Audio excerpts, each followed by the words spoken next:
Let me introduce you to the blend tool in Adobe Illustrator. It's this tool right here.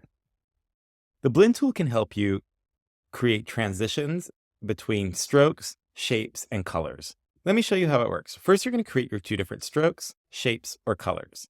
In this case, I have two strokes of different weights. I'm going to click the blend tool. I'm going to double click the blend tool, and I'm going to go to specified steps. I'm going to enter 4 steps. That means we're going to have 4 transition steps between these two shapes. I'm going to click this point on the upper shape, and I'm going to click the same point on the lower stroke. You can see it created an even transition. You can also do this with shapes of different scales.